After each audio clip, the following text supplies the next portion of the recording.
आप सभी का हमारे YouTube channel internet study club में स्वागत है। आप अगर इस चैनल पे नए हैं तो YouTube channel internet study club को सब्सक्राइब कीजिए, बेल आइकन दबाइए ताकि जो भी वीडियो बनाए वो आप तक सबसे पहले पहुंचे। और मैं एस कुमार आप लोगों के सामने वैदिक सभ्यता एवं संस्कृति पार्ट 2 से रिलेटेड 25 सिलेक्टेड क्वेश्चन फिर से लेकर के आए हैं। तो आइए प्रश्नों की ओर चलते हैं। पहला प्रश्न है, पुराणों की संख्या कितनी है? तो इसका सही जवाब है 18, यानी पुराणों की संख्या कितनी है? तो 18 है। अगला प्रश्न है, ऋग्वेद के किस मंडल में शूद्र का उल्लेख पहली बार मिलता है? तो इसका सही जवाब है 10वें मंडल में, यानी ऋग्वेद के शूद्र का उल्लेख जो है वो 10वें मंडल में मिलता है। अगला प्रश्न है, शुल्प सूत्र किस विषय से संबंधित है पुस्तक है? तो इसका सही जवाब ज्यामिति से, यानी शिल्प सूत्र जो है वह किस विषय से की पुस्तक है? तो ज्यामिति की पुस्तक है। अगला प्रश्न है, वैदिक धर्म का मुख्य लक्षण किसकी उपासना था? तो इसका सही जवाब है प्रकृति की, यानी वैदिक धर्म का मुख्य लक्षण जो है वह प्रकृति की उपासना था। अगला प्रश्न है, सबसे प्राचीन एवं प्रमाणिक पुराण किसे माना जाता है? तो इसका सही जवाब है मत्स्य पुराण को, यानी सबसे प्राचीन एवं प्रमाणिक पुराण किसे माना जाता है? तो मत्स्य पुराण को माना जाता है। अगला प्रश्न है, स्मृति ग्रंथ को अन्य किस नाम से जाना जाता है? तो इसका सही जवाब धर्मशास्त्र, यानी स्मृति ग्रंथ को अन्य किस नाम से जाना जाता है? तो धर्मशास्त्र के नाम से जाना जाता है। अगला प्रश्न है, किस देवता के लिए ऋग्वेद में पुरंदर शब्द का प्रयोग हुआ है? तो इसका सही जवाब है इंद्र, यानी पुरंदर शब्द का प्रयोग इंद्र के लिए ऋग्वेद में हुआ है। अगला प्रश्न है, अस्तोमा सदगमय कहाँ से लिया गया है? तो इसका सही जवाब ऋग्वेद से, यानी अस्तोमा सदगमय जो है वह कहाँ से लिया गया है? तो ऋग्वेद से लिया गया है। अगला प्रश्न है, ऋग्वेद के किस सूक्त में 4 वर्णों का उल्लेख पहली बार मिलता है?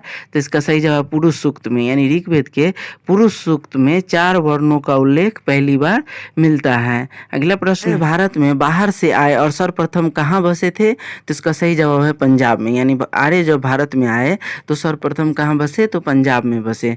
अगला प्रश्न है, कौन सा वेद गद एवं पद दोनों में मिलता है? तो इसका सही जवाब है यजुर्वेद, यानी गद एवं पद वाला वेद कौन सा है? तो यजुर्वेद है। अगला प्रश्न है, वेदों को अपौरुष क्यों कहा गया है? तो इसका सही जवाब है क्योंकि वेदों की रचना देवताओं द्वारा की गई है और इसी कारण से वेदों को अपौरुष से कहा गया है। अगला प्रश्न है, रोग निवारण, तंत्र मंत्र, जादू टोना, वशीकरण, विवाह, प्रेम, राजक्रम, मातृभूमि आदि विविध विषयों का विवरण किस वेद में मिलता है? तो इसका सही जवाब अथर्ववेद में। अगला प्रश्न है, वैशेषिक दर्शन के प्रतिपादक कौन है? तो इसका प्रश्न है, मीमांसा या पूर्व मीमांसा दर्शन के प्रतिपादक कौन है? तो इसका सही जवाब है जैमिनी, यानी मीमांसा या पूर्व मीमांसा के प्रतिपादक कौन है? तो जैमिनी है। अगला प्रश्न है, वेदांत या उत्तर मीमांसा दर्शन के प्रतिपादक कौन है? तो बादरायण, यानी वेदांत या उत्तर मीमांसा दर्शन के प्रतिपादक कौन है? तो ये बादरायण है। अगला प्रश्न है, पुराणों के रचयिता किन्हें माना जाता है? तो इसका सही जवाब लोमहर्ष एवं उनके पुत्र उग्रश्रवा को, यानी पुराणों के रचयिता किन्हें माना जाता है? तो लोमहर्ष एवं उनके पुत्र उग्रश्रवा को। अगला प्रश्न है, धर्मशास्त्रों में भू राजस्व की दर क्या है? तो इसका सही जवाब है 1/6, यानी धर्मशास्त्रों में भू राजस्व दर कितना है? तो 1/6 है। अगला प्रश्न है, वैदिक साहित्य में क्या क्या सम्मिलित है? तो इसका सही जवाब है वेद, उपवेद, ब्राह्मण, आरण्यक एवं उपनिषद। और वेद, उपवेद, ब्राह्मण, आरण्यक एवं उपनिषद, और यही जो है यह वैदिक साहित्य में सम्मिलित है। अगला प्रश्न है, 800 ईसा पूर्व से 600 ईसा पूर्व का काल किस युग से जुड़ा हुआ है? तो इसका सही जवाब ब्राह्मण युग से, यानी 800 ईसा पूर्व से 600 ईसा पूर्व का काल जो है वह ब्राह्मण युग से जुड़ा हुआ है। अगला प्रश्न है, किस काल में अछूत की अवधारणा स्पष्ट रूप से उदित हुई? तो इसका सही जवाब है धर्मशास्त्र के काल में, यानी धर्मशास्त्र के काल में ही अछूत की अवधारणाएं स्पष्ट रूप से उदित हुई। अगला प्रश्न है, किस स्मृति ग्रंथ को सबसे प्राचीन एवं प्रमाणिक माना जाता है? तो इसका सही जवाब है मनुस्मृति को, यानी कौन से स्मृति ग्रंथ को सबसे प्राचीन और प्रमाणिक माना गया है? तो मनुस्मृति को माना गया है। अगला प्रश्न है, गायत्री मंत्र देवी सावित्री को संबोधित है किस पुस्तक में मिलता है? तो इसका सही जवाब ऋग्वेद में, यानी गायत्री मंत्र जो है वह किस पुस्तक में मिलता है?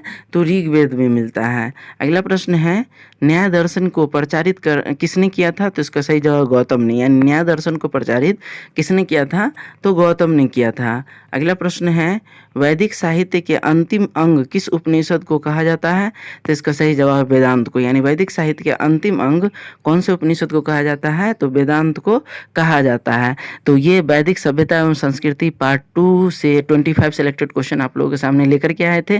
फिर से कहना चाहेंगे कि YouTube channel internet study club को सब्सक्राइब कीजिए, बेल आइकन दबाइए ताकि जो भी वीडियो बना हो आप तक सबसे पहले पहुंचे। और वैदिक सभ्यता एवं संस्कृति के पार्ट 1 का वीडियो देखना है तो इसके डिस्क्रिप्शन में लिंक दिया हुआ है, उस पर जाकर के पार्ट 1 देख सकते हैं और आगे आने वाला पार्ट का भी इसमें डिस्क्रिप्शन दिया जाएगा।